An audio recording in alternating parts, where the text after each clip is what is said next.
Namaskar. Today we would be talking about poverty. As we understand, commonly, poverty is the generally related to the economic status of a person. It may also be manifested on the intellectual front, the mental front, and so many other fronts. However, what we would be dealing today is on the emotional part or the psychological part, if I may say so. And this is very different because it is something which would stay with a person throughout his life and never leave him.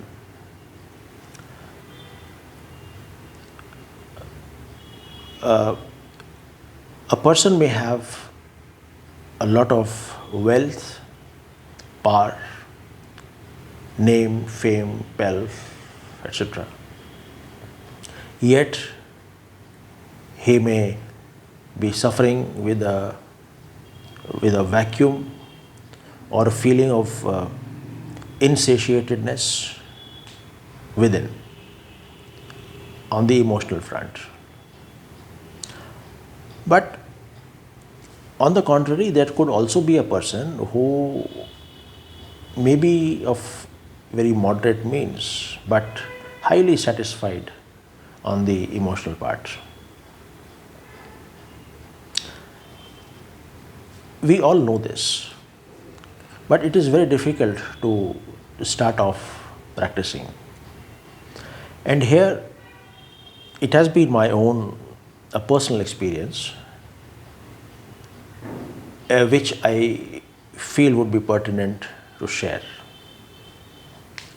Whenever I approach a person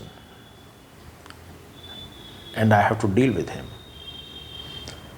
I count him as 10 out of 10 on every aspect of that particular relationship. Now he has to prove that he is unworthy of that. By this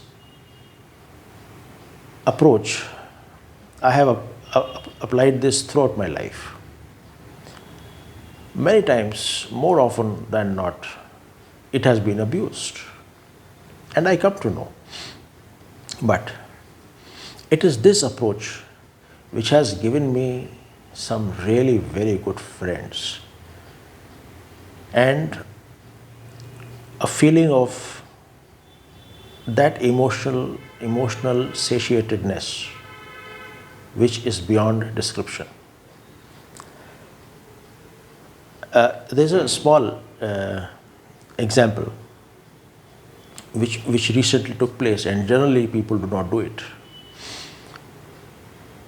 When I went to Rishikesh and was in the process of buying land, I was new to that place. I did not know anyone, had a lot of money, and never bought a piece of land, was not acquainted with the nuances of that. So I happened to approach an investor and I liked a piece of land which he owned. Now, before the negotiations were to start, I told him one thing very clearly. I said, look, what rate you quote, that would be the final one. I'm not going to bargain with you. But remember, I will be staying here and you also will be staying here. And we would meet. You should not feel guilty of having cheated me in your life ever. And we are good friends even to date. I'm sure he's a subscriber, so he would certainly be listening to it. This is how we have to take the initiative and put the foot forward. even if we do contrary, there will be people who will abuse. So why not try this way? The satisfaction level would be much more, and this would spread to all the relationships, even the personal ones. And this is what I have experienced over these years, and found I am reasonably well placed on the emotional scale. Thank you.